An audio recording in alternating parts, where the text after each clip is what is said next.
Yeah, and now you are uh, CFO business manager in Or Rehoboth, Dayton Titan Road. Rehoboth. Yep. Yeah. Okay. Well, Josh, Awesome. I've been watching our chat, and it looks like we've got a great group of attendees as well. We've got the shortest time I saw in was 6 months. The longest tenure I saw was 44 years. So we've got a broad span of experience and expertise in our audience as well. And so when Josh is going to kick off and start our panel and get them asking some questions, but we wanted to get you guys familiar with the chat because we want to hear your questions too. So we want to hear from you. Feel free to ask the panel questions as they get into it as we go along. So without further ado, Josh, take it away. Yeah. Yes, no, and I appreciate Someone, that. And I what's gotta tell that? you, someone in here said that they're loving it. 2 years and loving Yeah, it. so that was You can actually going get to to be my 10 years. that's that's my point. I was going to make, Leo. First of all, I'd love for the 6 months and for the 44 years. Make sure to message Rachel, and address will get you a book. And then I believe it was Keith that I saw, and I'm here driving, that I just spotted on the corner of my eye that he said 2 years and loving it.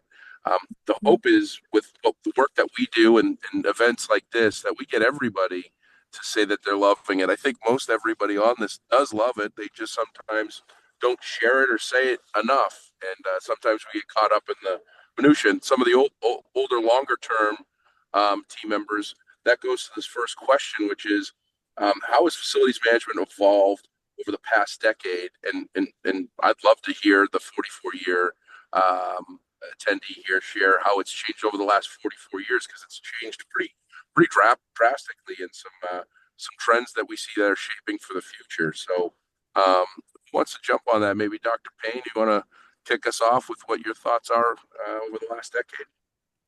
Absolutely, be glad to. As a context to the point, I've not done 44 years, a little over 30 myself, remembering back when it was paper forms. And even 10 years ago, as we think about the last decade, many people were using an automated system to at least submit work order tickets and track a few things, but not to the robust level that we now see in every changing day with AI and what's going on here, where we can scan devices, we can load them to a QR, we can put them in a database.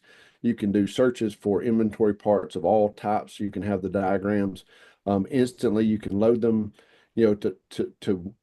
staff members can have it load to a phone, to an iPad, to a computer, whatever, where they're instantly there. And I think one of the biggest things that we see in that is that the automation and the ability to use the technology that has grown in the last 10 years has greatly reduced the rate of time it takes to get repairs and those things. But it's also reducing the cost overall. And so, because of the efficiencies that are there, as you embrace more of that, the more efficient you become, costs go down and the response rates go up. And one of the things I know as a former, principal and superintendent and deputy state superintendent, we looked at customer satisfaction. In this case, customer being, primarily teachers, school building level people. What was their success? What was their happiness with what we were doing to give them that learning environment that was adequate and equitable, and yet right where they needed it to be every day. Lights on, temperature great, those kind of things.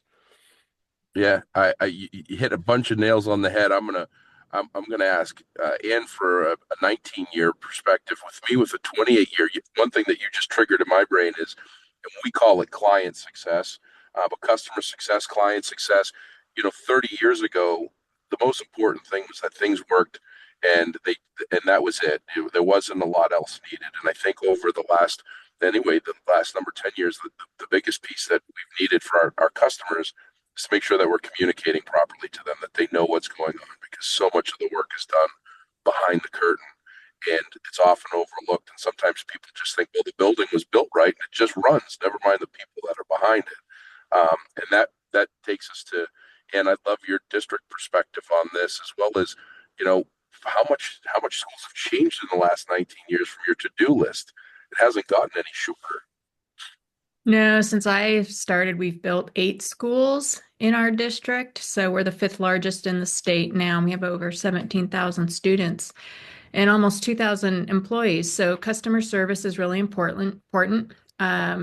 I've been through 3 work order systems, and each one gets better and better. When I started, we had, I don't know if you remember these things called pagers, and then we upgraded to flip phones.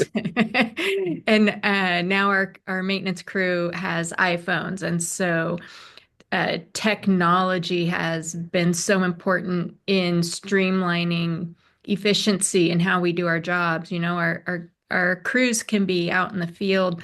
They can take pictures of equipment. They can take pictures of invoices. They can upload it into their work order system, and it just makes what they do easier so that the end user, who is the teachers, the administrators, the custodians, and the students. So they have a better learning environment. So lots of changes.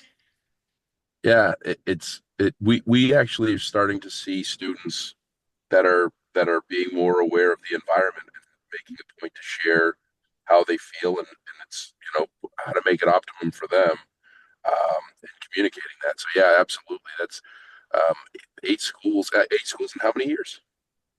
Uh, in 18 years. Wow, wow, that's pretty impressive. So Yeah. how many, and any on the roadmap here in the next year or two? Or do you No, have we've kind of, Bend they, isn't growing as much as it was. yeah, So we're going to catch a little bit of a break, I think, for a few yeah. years. So, you take a little breather. Um, Leo, you and I met in 2005, and you were an IT director supporting the facility director, which was extremely rare. In 2005, it was typically separate offices. And you and Ken Wirtz, who's the National School Plan Management Association executive director now, you guys kind of set the tone and set the bar for a lot of people to work collectively. Um, how did you see from back then to now the role evolved for facility director from the outside looking in, and now from the outside, overseeing the finance piece of what's needed to run a school optimally for facilities?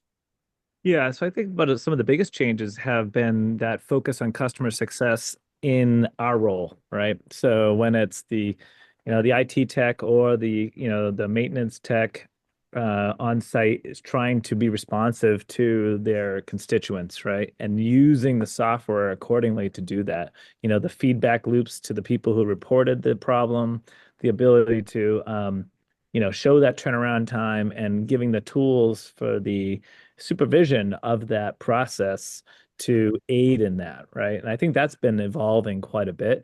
Maybe IT had a lot to do with that because everybody hated their IT folks so much, when you're trying to change that mentality of saying no, like, how do you turn no into yes? Or how quickly you can address a problem, within the school, whether it's scuff marks on the floors to molding falling off the corners, or popping up tiles. Like, we've got, the hot and cold weather coming here, so we got popping up tiles here. And how quickly those get addressed, through that system. And that means a lot to people in the pride of their buildings. We just went through a process where the principal's really trying to make a new principal is trying to make an impression. And I'm not sure if you all encountered this, but none of the clocks are working in the high school, right? In that one of our high schools. And very typical for, antiquated clock systems. But their interpretation from staff is, it would really help morale if all the clocks were correct. Right. So there's something that comes into me because I got to go find the dollars for it that weren't planned. And then the maintenance team is going to install those clocks. And it's going to help the morale of students, the morale of teachers, which will in turn hopefully help the morale of students and the learning environment. So that trickle down system, I think, and the awareness that exists, I think has been a big change over the last, 20 plus years. Yeah, no, that's good observations. And you, like I said, I saw you in the facility trenches as an IT director, so you had that hands-on experience of trying to help, people with that weren't technology savvy understand technology.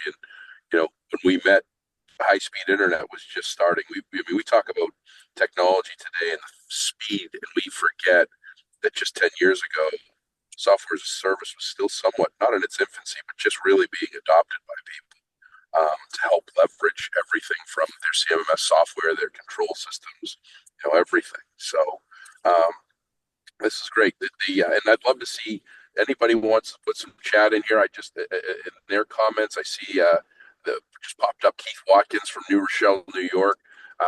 Keith, great to see you, and someone that I've known my entire career.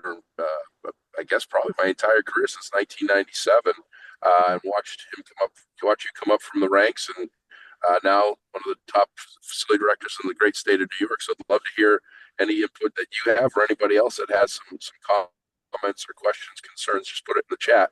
Um, let's hit this one. So from Hey, your Jeff. perspective, yeah, Sorry, let me interrupt you just one please second. do. I just want to let just a setting for everybody in your chat where it says two, it should beside it say everyone or be a drop down where it says just host and panelists. If you change that to everyone, everybody will be able to see your questions and you'll all be able to see the chat. So hopefully that works for everybody. Sorry to interrupt, but I just wanted to I know people are wanting to see what other people were commenting. So I think Yeah, that should help it. awesome, awesome. Um, I'll ask this question for the panel, and I'd love to get both sides, meaning Scott and Ann and Dr. Payne and Leo. Um, in your experience, what are some signs or what are some things that people should look for when they see that a system is no longer effective for them or for their team? It might not be the best fit. And Ann, I think I'll probably pick on you first because you said you've been through three CMMS systems in your career. That's change is hard. We all say that. Everybody, it's kind of like going to the doctors and saying, I don't like needles. I don't know anybody that goes in and says that they like them. Of course, I'm sure I'm going to have a panelist that says I love them and to prove me wrong. But, change is hard for everyone. And to do that 3 times over the course of 19 years is impressive. Um, what's that look like? How do you determine it's not no longer effective and to look elsewhere, to look at what you're using and see if it's got current effectiveness that could have current effectiveness?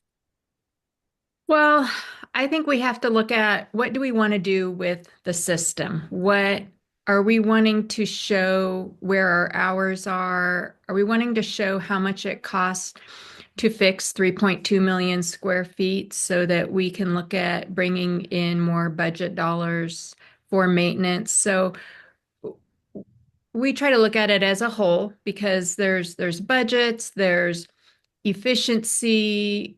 Are the old DDCs costing us money? Is it time to upgrade DDCs? And so we do the research. We look at what things are costing and how it's going to improve our workflow overall. So I think that's really something that needs to be taken into account. Yeah. Yeah, I often say not on the CMMS software, but on some of the hardware or technology. I say if you have to start going on eBay to find parts and pieces or upgrades, that's when you definitely need to start looking.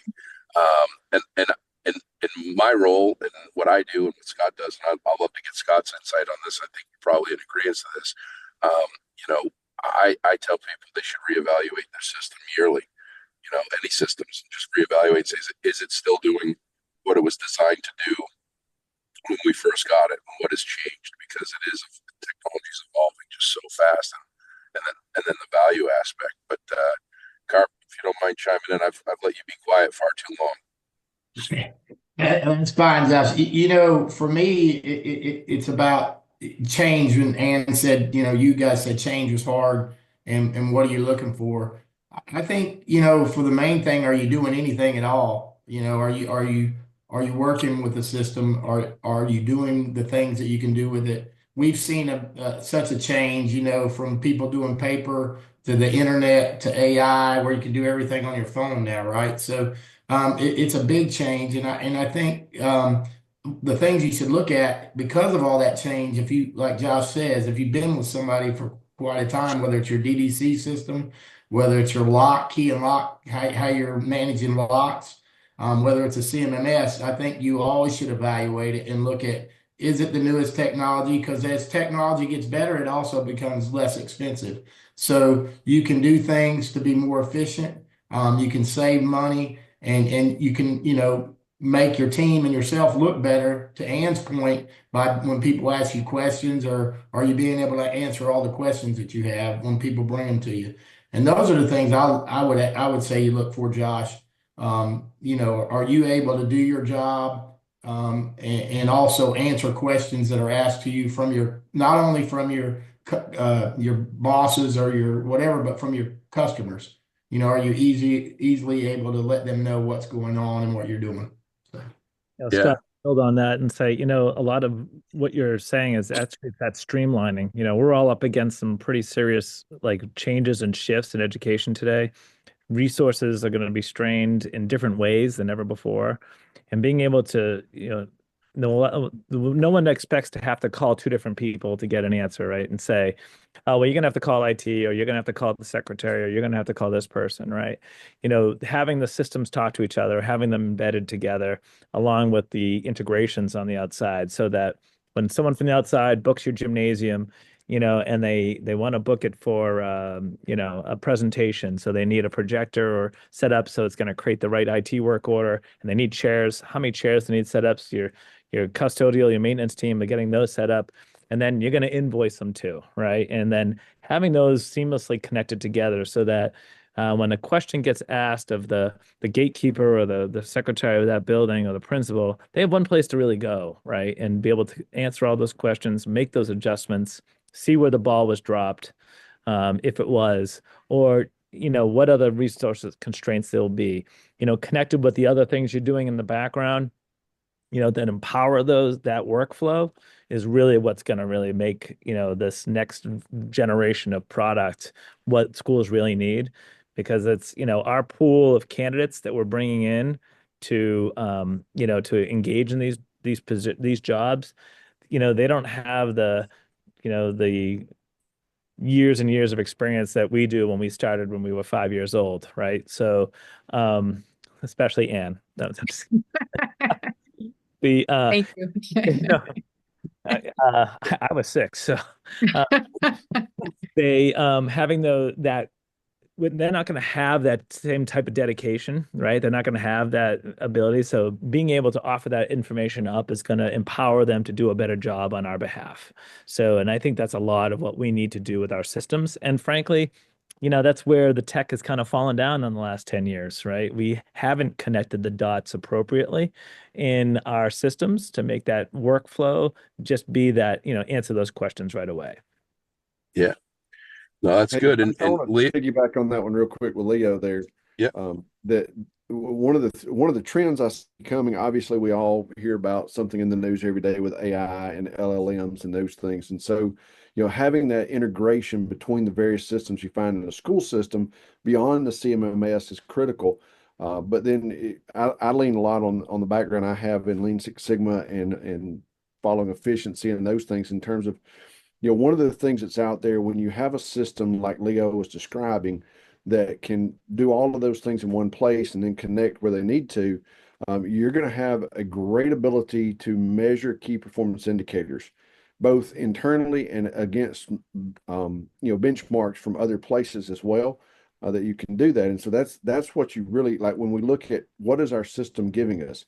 Not only is it meeting our day-to-day needs and we're improving customer satisfaction, but what is it giving us internally from that data? Because that's what drives the outcome and also drives the decision making, and it should.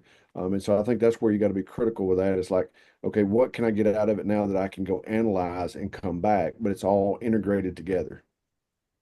awesome. Awesome. Well, I got to tell you, you two you just turned me into a genie in a bottle and you gave me a rub. And I want to hear in the chat. We've got, um, co-founder Scott Carpenter here, and we're big on learning what's on people's wish lists. So if you're in the audience here and you have something on your wish list that you say, man, we all know the processes, and Keith Watkins has put some comments here, and he said, you're so correct on facility use, Keith. We have, well, as Ann responded to Keith, if you're not charging facility usage, you're missing a huge revenue stream. You need to justify taxpayer dollars. There's a cost to keep the doors open and the heat and lights on. And then Ann said, you are so correct on facility use, Keith. We have a very robust facility use system in our district, is a great revenue stream for our schools and allows us to do facility maintenance that we might not have budget dollars for. Key points. But here's what I want you to put in the chat here in the audience. What are some tools that you don't have or you don't know if you have access to that you think would make those processes and those things easier? So, Leo talked about having interoperability between different solutions and making it kind of a streamlined, seamless communication. What are some processes with technology that you think are missing, or there's a gap that if somebody could fix, you just have a great day and write a thank you card to them? We'd love to hear your thoughts on what's missing, because that's what we're trying to build here for the world is filling in the gaps of what's missing to make your job easier, and for all of you to say, however long you've been there, I love what I do and where I'm at. And so let's see. I'm just trying to pull up there. I think was there another comment, Rach? Trying to pull this up from. Or did I get what from Keith's standardization is everything. It is key in facilities. Thinking outside of the box and implementing your facilities team and available resources in different ways will be crucial for survival. I actually had a question to piggyback when Leo was talking. It kind of triggered this thought. I know, Josh, you're asking them to put in the chat something that they feel like is missing, but one thing I'm curious about, we all know the trend in facilities about our skilled labor, and a lot of our skilled labor is retiring, and we don't have the people to come in and fill those roles, certainly not with the experience and things like that. What are some ways that you think technology can help um, bridge that gap or aid in that in this period where we are struggling with our trades and filling those trade positions? Well, I think mentorship is so important in as our, the younger generations are coming in, and to Leo's point, they don't know what we know. And so it's up to those of us that have been in the industry for a long time to mentor these upcoming superstars. And I've been able to work with uh, young men and women that are my adult children's age and younger. And there are some amazing people in these generations. They grew up with the technology that we didn't grow up with.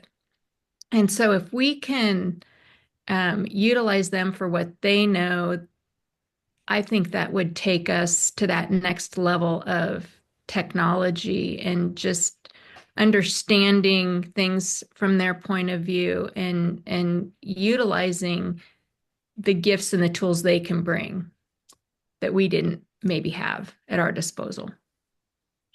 I think I'll build off that around the technology application. I think that, some of those next steps are those just-in-time capabilities, right? Just Googling it, is that term we used. Um, you know, a good friend of mine from Newton County, Georgia, Adam File, coined the phrase, coined this term around AI to this current generation is what the internet was to us.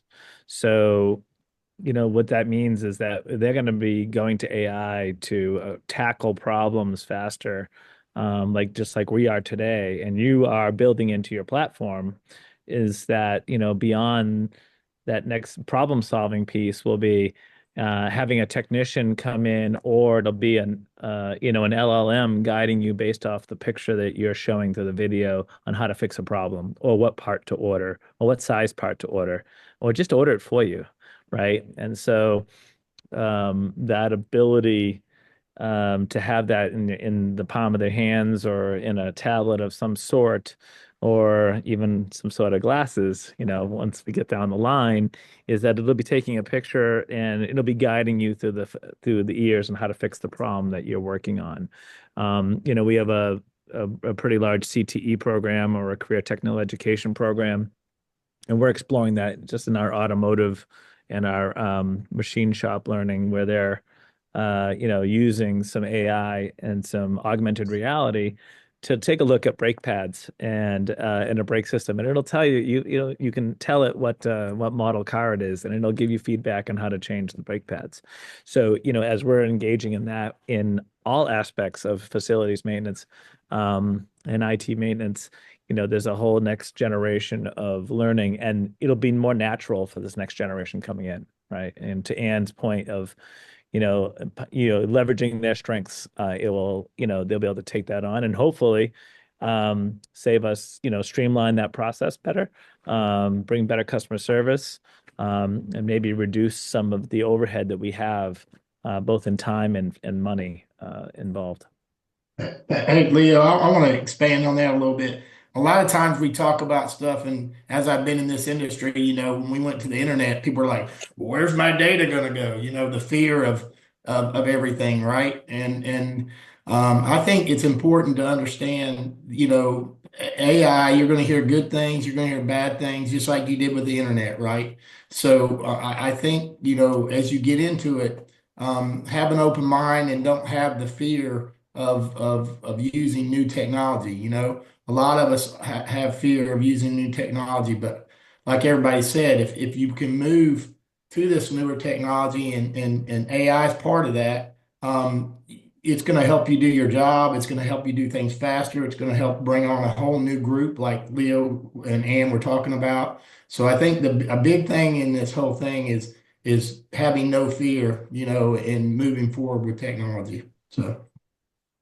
Yeah, that's a great point, Scott, and it's funny. And Scott and I don't look like it, but we come from an age where um, we had to embrace Windows 97 with everyone that said DOS was the technology that would be on computers forever, and then we had to embrace software as a service before it was a thing, which is what everybody does now. Which is there is no licensed software out there. And now, I mean, AI was created originally in 1959. I think it's probably an overused buzzword in a lot of cases, but I'd love to get everyone's feedback, panelists and people in the chat. What are your thoughts on AI? How are you using it? How do you see the future? Leo wants classes.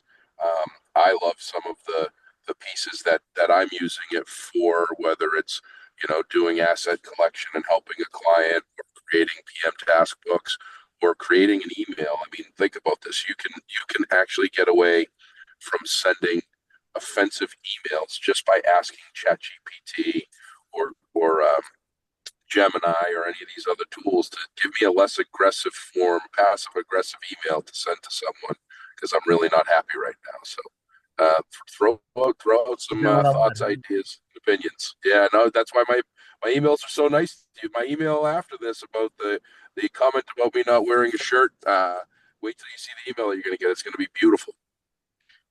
It's it's always fun to watch Josh and Leo go back and forth here in that one. I've enjoyed that between the two of them over the last several weeks, especially. But one of the things I'll jump in on the AI use and kind of where that's going, but I want to kind of back up and dovetail it with what we were talking about before, and the fact that having been a local superintendent working in that local area, I'm the principal that took the clocks off the wall because they told me they didn't have the money to replace them, so I wasn't going to let them be broken and hang, so we just removed them. The reprimand for that wasn't as nice as Josh's email about not wearing a shirt, but it works. But then but move forward in that, and so one of the things that we have in school systems, really, if you put that hat on, is we have the greatest resource there is because we have digital native kids walking in our halls every day. We have young men and women who want to work with their hands, even in the near future, even as everybody says, oh, AI, this and that. And it's all the great things it's going to do for us. I use it every day to do all of my work. But at the same time, if we're training our kids to do those things that they want to do, we should pipeline them into the greatest job they can have, which is providing and working in our facilities division in our schools. Because here we are, we can grow our own, we can have that. We don't have to go out and look for it. We have that, but also couple that with they can get the AI building blocks as they come through school at the same time now. They have that opportunity in their career tech programs and in their high schools to do that. And so you get one and the same, and that you get you get someone who's been trained properly, and then they get to be mentored by our current staff who has great expertise and knowledge and understanding of how the equipment works and what the tools do and when to do what and those things. So that, two things you're harnessing in that. One is the power of video and training and those things as people go on with the glasses like Leo's talking about, or the phones currently the way they are. that you can automate the ordering stuff. I rarely order anything anymore that I don't tell ChatGPT to do it for me. Setting it up as an operator and letting it do the agent piece on there, things of that nature. And so they're going to know that, and it's going to be a normal everyday language for the next generation of kids coming out. And so tying that with their skill set when they want to be in those careers, whether it be electricians or masons or HVACs or any of those, we know we're going to have them, in the next couple of decades, as it is where we're going. And so we need the highest level we can, because then there again, we can be more efficient. We can understand what we're doing, and they can lead that program and that division for us in our school systems, as change comes forward going forward, as many of us, transition into the next phase. I mean, it just gives a great platform for where they're going with it. And, and what I would say to that is, if you're not using AI currently today, you absolutely need to be figuring out how you can use it to make your job better, your life easier, and help those that you're supporting through the facilities work. Yeah. Yeah. Dr. Brandon, We had a comment, Keith just mentioned just to piggyback on what you just said, was at their facilities department, they support 6 internships annually with high school seniors to give them a 16-week experience with HVAC and electrical teams for kids who are planning on attending college and technical schools in those relative fields. So I think that's a fantastic program.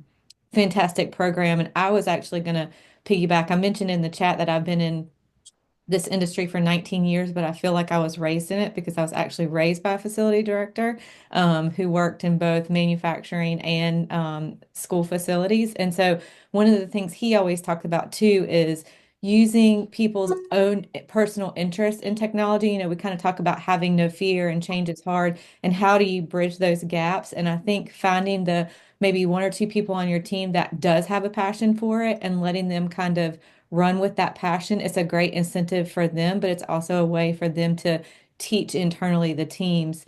And lastly, I guess one other point I was thinking about when you were talking, Dr. Payne, I think anytime you can combine expertise and institutional knowledge together, is the key to success. So just giving someone an AI tool and saying, go forth and conquer, does not mean that they can go forth and conquer, but really combining it with that institutional knowledge is, I think, the key to success.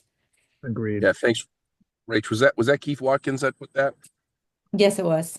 Yeah. So Keith, thank you for volunteering for being on our next webinar on how to develop those programs. His program is actually amazing. And if I get one of my data points wrong, please correct it, Keith. But a couple of years ago, he had a senior that was looking for direction, and he went under that program, and now he is the lead custodian at, I believe, the largest elementary school that they have in New Rochelle. So it is a great program that gives some of those kids an opportunity. And I will tell this to every school, and I've said it to every school: your best recruiting efforts should be in your school buildings. You have your future staff is right there getting the experience of what a good school environment is and how they can impact and make it different or improve it. So embrace those kids.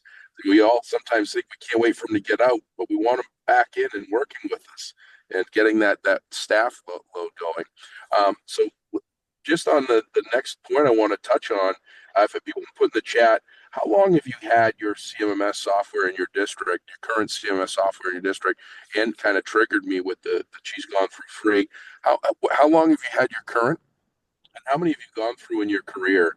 And that'll bring me to the next piece, which are what in the time of thinking about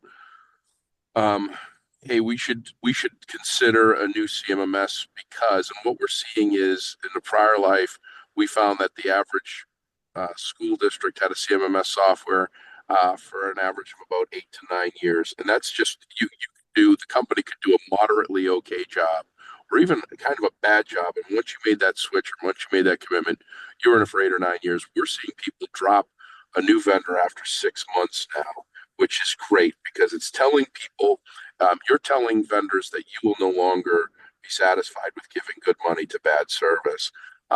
And with that, we're seeing a lot of people moving quicker than they would prior.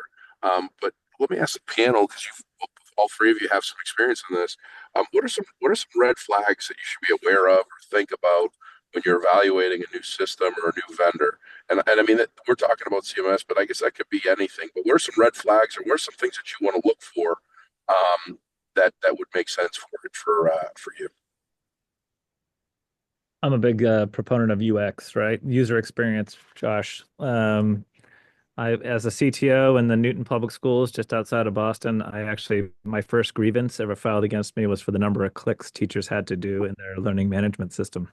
Um, that's a big red flag, and we all experience it, right? If we have too many hoops to jump through to get a project something done with a piece of software, we kind of throw our hands up on that, right? So I think user experience, particularly when we're asking the public to come in and engage with the software that's going to be communicating with us or the teachers, how much time it takes for them to submit something to us that we want them to engage in is important, right? We only have the students so many hours a day, so many days a year.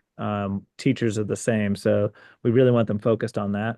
So the quicker that they can get that information to us and back, is important. So that entire user workflow and experience to me are probably make or break.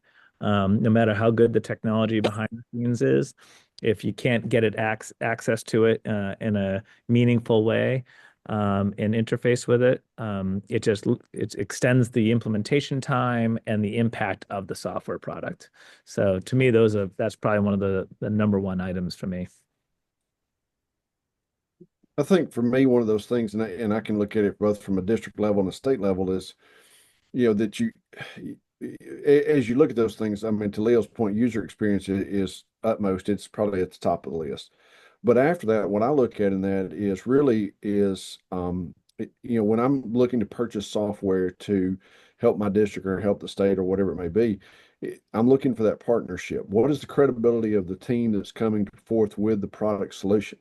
They may be a very new team, but their credibility is great, and so their ability to deliver what they say they can deliver is there. And so doing that due diligence to ensure that what they're presenting to you, because many times, especially with software, you can have a demo that looks like it's all the bells and whistles and it's going to do everything you want it to do, but then when you get it, it really doesn't, and it doesn't have that back end piece of it. And so, two things to me is that relationship of what is this person as a vendor that I'm vetting now going to be as a partner when they come in.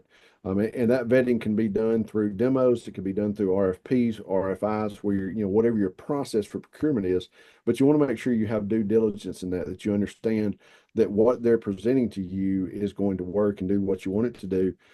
In that ability. And so, having that test market in that, and then also what is their supportability in terms of, as a new client coming in and I'm going to transfer all my data and we're going to do all our work orders, we're going to automate everything. What is their level of service in that? Because that's going to be vitally important to ensure that my customers and my staff are pleased with what's going on. Because if it's just simply, here we're going to turn it on, here's training videos and go, then that's, people are going to be frustrated by that. And that's the quickest turn off to software. Back to Leo's point about user experience. If I get in there and click around and it's not intuitive and it didn't work like I thought it was going to, or I wasn't trained to do it correctly, then I'm going to think the software is bad as opposed to maybe some other factor in that.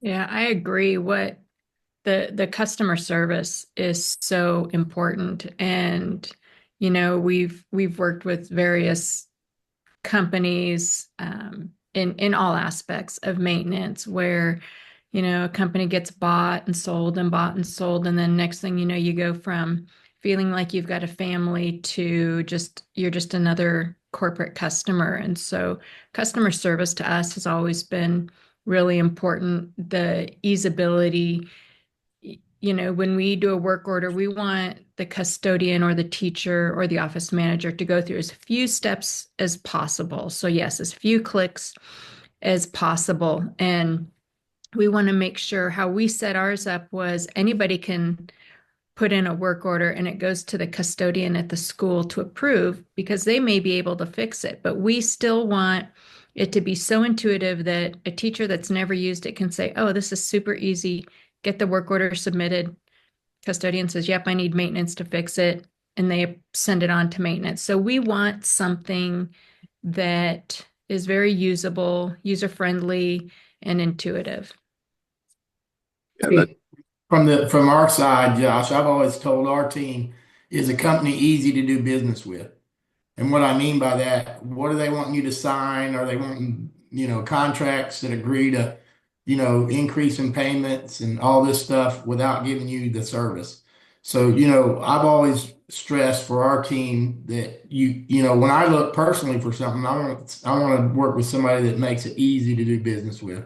How can I sign something and know that if it doesn't work, I don't have to stay with it. So, I would look at those things as well. Just how, if you're looking at a company, how easy are they to do business with? You know, go ahead, Leo. Sorry. a lot of times, that customer success piece is a big part of that. Coming from someone who, had was a co-founder of a software as a service company. um, you know, our company focused on measuring the usage of other products, right? That's what Catch On did. And and one of the things we heard back from other companies was many of them, they really don't want to share or know how often their products were being used. They just wanted that renewal, right? So you may have software in your district that are being used, and they'll just people auto renew it because they don't know, right? And that's a lot different than customer success, right? Customer success is you want to know that people are using a product and using it effectively, and to me, that's a big part of what makes a good partner. Not just a product that you use, but a partner in what you're doing, day in and day out, within your district. And I think that's a big part of what, people should be looking for today. And they're particularly something operational like our CMMS. Yeah, this is all great stuff, and I just want to do a pulse check. We've got 12 minutes here. I want to make sure that anybody that's here, we've been able to retain almost 100% of the people that started on this webinar, which in this field, and the work that you do, it's really hard. So thank you all for staying on with us through this time. I'm sure phones have been ringing, pagers haven't been going off because those have been gone for a while. Though I bet someone on here might still have a pager or two in their district. But I want to make sure that we address any questions or hit any topics. Make sure that we cover it. Also, make sure you put your questions or comments in the next minute or two. Hey, Michael, thank you you took a vacation day. You're on a vacation day, but never off. Really appreciate you joining us. Janice Caldwell, great to see you on here down in Florida. That's great. 100% agree. And Greg Harrow, 20 years. I just seeing these comments. But we want to make sure we cover as much ground as we can this hour. So make sure you just give us a throwing of any questions, concerns, ideas. I'm going to piggyback just before we get to kind of the last question or two on the comments on customer success.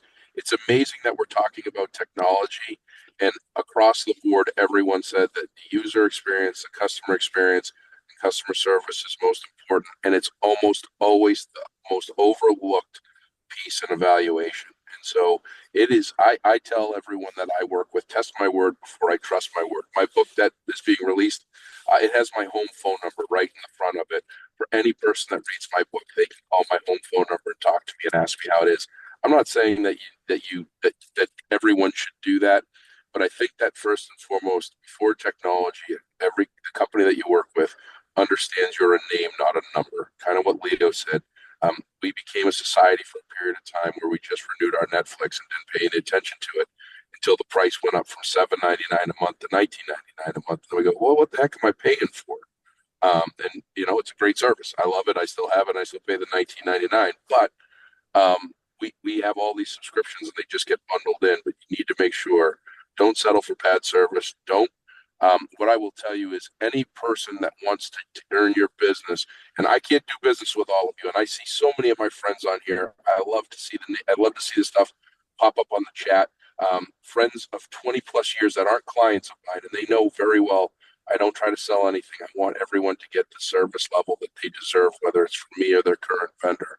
Anyone that comes to you that wants a contract out of the gate, especially a multi-year contract, is not doing you a service. They're doing you a disservice. And I'll tell any of those companies that to their face. They should come to you and be willing to work at zero cost for a period of time to make you comfortable and happy for your transition and be comfortable and happy enough to know that you're going to be successful. Any company that requires a contract to ensure your happiness in the transition is doing a disservice to you. And that's the question that I'm going to ask now. And I think that there's another question here, but I'm going to ask the panel, what should a transition look like, or what's an ideal transition to go from one CMMS software to another today? Because um, it used to be a challenge, right? It used to be difficult. And Ann, I know you did a transition last year of one of your products. I know, Leo, you're doing a transition. So hit us with some knowledge of that experience. Well, it was interesting.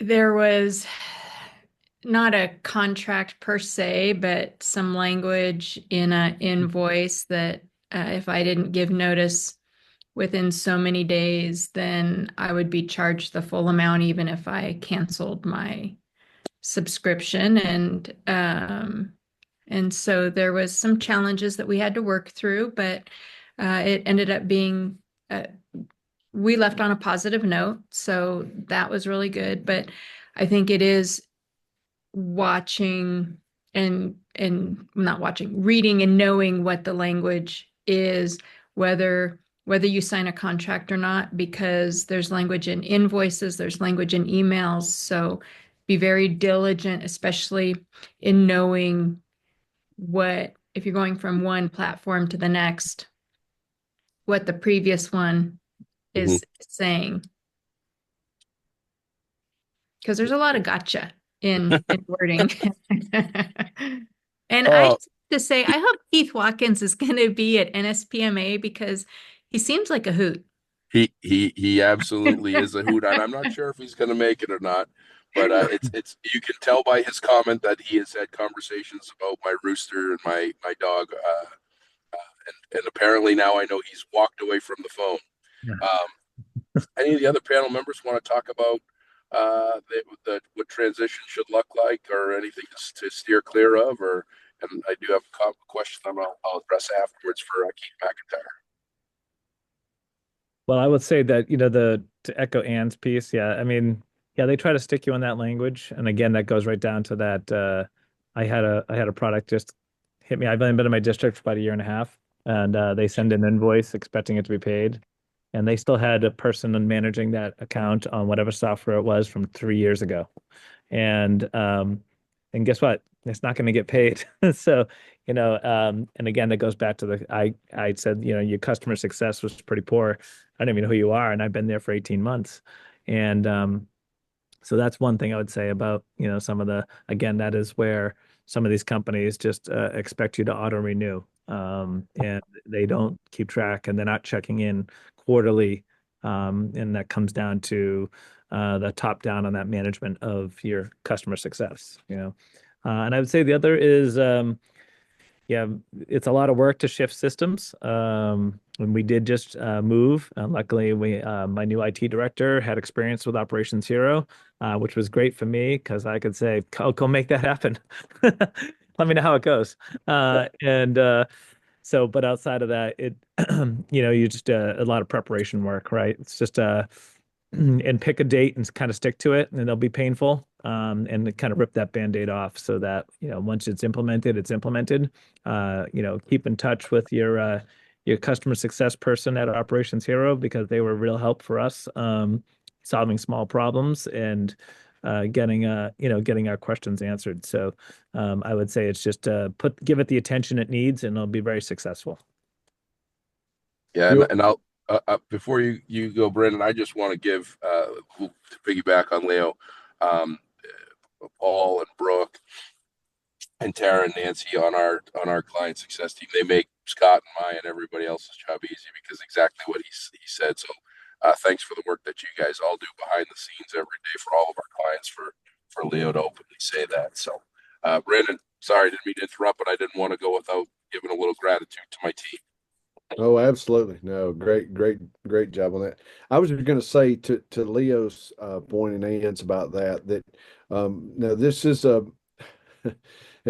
You got to understand this comes from the seat I was in as the deputy state superintendent, I suppose. But one of the things, because many times our contract with a software vendor, whether it was our LMS or it was our student information, or we didn't at the state level, we didn't have a CMMS. But one of the things that I found that was uniquely good when you want to ensure that the people that you're working with are working in your best interest is you pick what's best for you, but on an annual date, you want to request of them to provide you a data dump of everything for the last 12 months that you've done in their system. And you're going to store that on your own servers in your own building, in your own cloud, through your technology people. But you want to do that. And so there's two things that happen there. One is if I ever have an issue with you and I need to transition to a new vendor, then I relatively have most of my data. I have it at least within the last year, 2 year, 3 year, because I do it every year.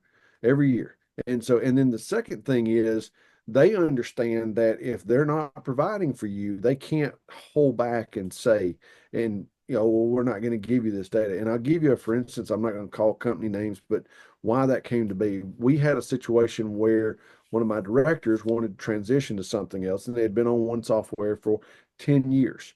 And they had been asking for 3 years for them to upgrade the software to do the things it needed to do to make it relevant for them to use now, today, and current last year, 23, 24, and they didn't. And so, we started asking for the data. Well, then it's, well, we can't get you the data. So we went through a long process of that. And so it's really just being a good steward on both sides. You're getting your data, you're letting the company that you're currently with understand that, hey, I'm always going to ask for this. So it's another customer service touch point. If they don't want to give it to you, then there's a reason and you need to question that. So, if that's good to you, use it. If not, then, you're perfectly fine. But I think, sometimes having that is a beautiful thing in the back pocket. Yeah. Awesome. Awesome. Well, I'm going to wrap this up. Unless there's other questions, I do see Keith McIntyre. Keith, I only know one Keith McIntyre. There might be, I'm sure there's more than one, but I believe you're in, if I'm correct, you're in Derby, Kansas. If you want to just put if I'm correct or not on that. And your question is, can you share with us what fun things you do with your employees to help them unwind a bit and enjoy coming to work? And I love that we're having a non-CMMS question with a need for something. So the first thing I'll tell you, if this is Keith McIntyre in Derby, I'm going to be in the Kansas and Missouri area, and I'm going to come out and I'm going to meet with your team and hang out with you guys for a little bit to learn more. But for everybody on this call, and that's a commitment. If you want it, I'll do it, and I'll bring out some shirts and have some fun. But Keith, to answer your question, I think the first thing that we can do to make work fun is make sure that we're asking what they need to do to make life fun and work fun. My team, I always tell them, have fun. And sales, software sales, you guys are on the other end of it. You're not calling back. You've got a voicemail box that's full. You get called from, there's probably 10 software companies like us that are calling. And it's easy to get burnt out. And I tell my team, have fun. Have fun with the voicemails you leave. I even told one of them yesterday, he said he's just left voicemail after voicemail for his person. I said, just leave a voicemail and say, my voicemails must really stink because you haven't called me back. Can you tell me what I did wrong? But, a lot of times we go through the motions and we don't actually ask our team, what is it that we want? What is it that you want to be successful? What does success look like for you? What do you want to do? What do you want to be? But I would say for fun, I would start just by having a weekly sound off where you get your team together and you open up with gratitude. What are the unsung heroes in your team doing that they should be recognized for that they haven't been? Make them feel good for a couple of minutes. Have a conversation. What was the craziest work order you received this week? What was the funniest thing you heard about? Start having conversation and dialogue. It doesn't need to be a pizza party or laser tag or bowling. All those things are fun. Just we need to become more human with our teams and understanding what it is that drives them and what it is that makes them smile because there's not enough of that. But and I'm happy. My other company, Be Awesome, we are a partner of Operations Hero, an official partner of Operations Hero. I do speaking and come out, and I make work fun. So give us a call. You don't need to be a software client. I'm happy to help you. And Keith, I'm glad I had the right Keith McIntyre. I will in the next 3 months. I will make it on my to-do list of making sure anytime I'm in Kansas or Missouri that I make the trip out to Derby to see you. Hopefully this has been great for the panel. All of these are great for me, even from my truck as I was run behind. But I had an amazing honor that the library that I grew up going to that I didn't read in and just kind of pretended actually accepted my book to put on their shelves at the last minute, and I couldn't pass that honor up to do that and catch it on camera. So I appreciate everybody's willingness and honor of being on here. Dr. Payne, Leo, Ann, any closing remarks? Thank you so much for making the time to be a part of this whole thing. Yeah, thank you for the invite. It's been great chatting and getting to see all of the people that are tuning in and some great information. Nice to meet Ann and Brenda. Yeah, nice to meet you all. Glad to be here. Glad to be here. All You right. you all are amazing. Thank you so much. Thank you everyone for being on this and listening with us here. We will have the recording available. Rachel will get to work on that. Thank you, Rachel, for putting this together, and Scott, thank you for making the time, and most importantly, being my partner, friend, and teammate and boss these last 28 years. It's been an amazing journey. And I'll close with that. Work with companies that have experience in what you do. And Scott and I are probably two of the longest standing. So we're here and happy to help if you need anything. Thanks, everybody. Y'all have a great afternoon. Talk to you soon. Thanks Thank everybody. you. Bye.